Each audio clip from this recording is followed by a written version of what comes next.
Imagine कीजिए एक ऐसी सिचुएशन जहां देश की सबसे बड़ी कंपनी पर फ्रॉड और मार्केट मैनिपुलेशन का टैग लग जाए, ₹447 करोड़ की पेनल्टी ठोक दी जाए और पूरे सिस्टम में हल्ला मच जाए। लेकिन 17 साल बाद सुप्रीम कोर्ट अचानक से एक ऐसा डिसीजन सुनाता है जो पूरे केस की बाजी ही पलट देता है।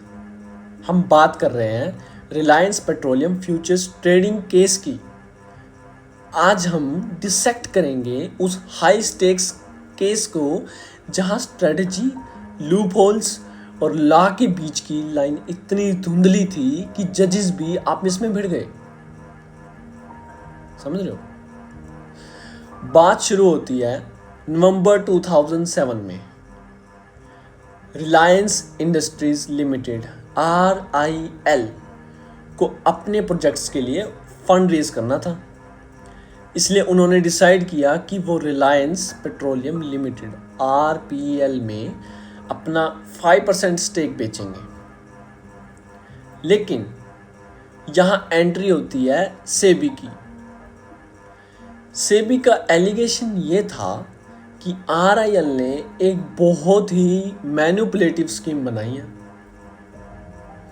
सेबी के मुताबिक रिलायंस ने 12 कनेक्टेड एंटिटीज या एजेंट्स के थ्रू RPL के फ्यूचर्स में मैसिव शॉर्ट पोजीशन बिल्ड कर ली।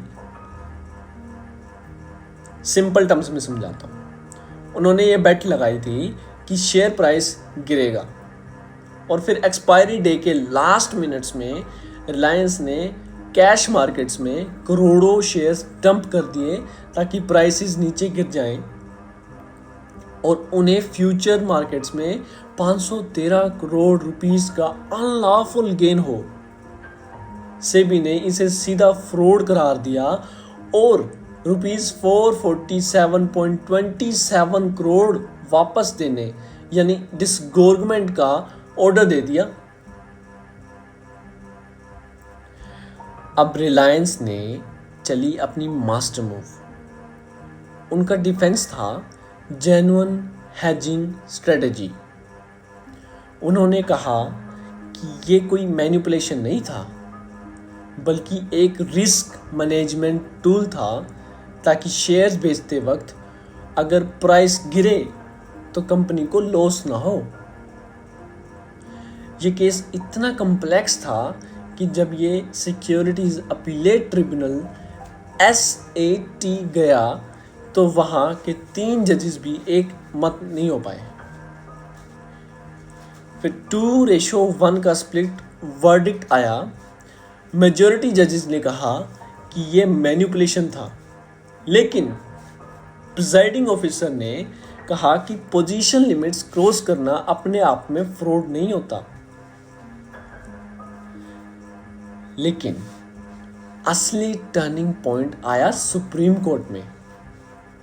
जस्टिस JB पर्दीवाला और जस्टिस R महादेवन की बेंच ने SAT की मेजॉरिटी जजमेंट को एक एग्रीगियस एरर यानी एक बहुत बड़ी गलती बताया। कोर्ट ने देखा कि PFUTP रेगुलेशंस के अंदर फ्रॉड प्रूव करने के लिए इंटेंट टू डिसीव होना जरूरी है।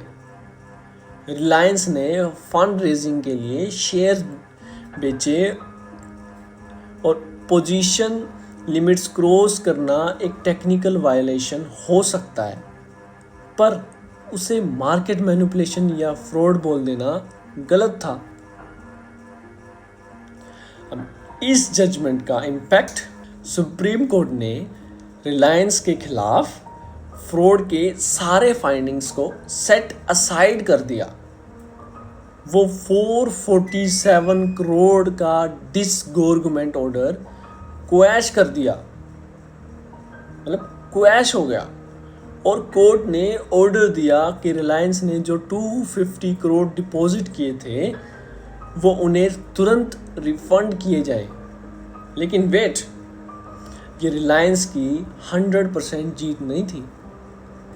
कोर्ट ने ये साफ किया कि रिलायंस ने 2001 के सेबी सर्कुलर के डिस्क्लोजर रिक्वायरमेंट्स और पोजीशन लिमिट्स को तो तोड़ा था, इसलिए उन पर 1 साल का डेरिवेटिव्स ट्रेडिंग बैन लगा दिया था और जो पेनल्टी थी उसे कोर्ट ने बरकरार रखा। मतलब फ्रॉड नहीं हो, पर रूल्स तो रूल्स हैं। दोस्तों, इस कहानी का टेक अवे बहुत सिंपल है, पर इम्पैक्ट बहुत बड़ा।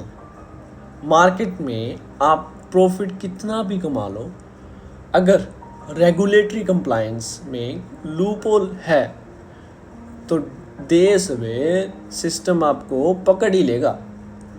कोर्ट ने क्लियर कर दिया कि मार्केट इंटीग्रिटी सबसे ऊपर है और किसी भी वायलेशन को सिर्फ इसलिए माफ़ नहीं किया जा सकता क्योंकि इन्वेस्टर्स को लॉस नहीं हुआ। अगली बार जब आप कोई बड़ा ट्रेड लो, याद रखना लॉ का नज़र हर मूव पर है।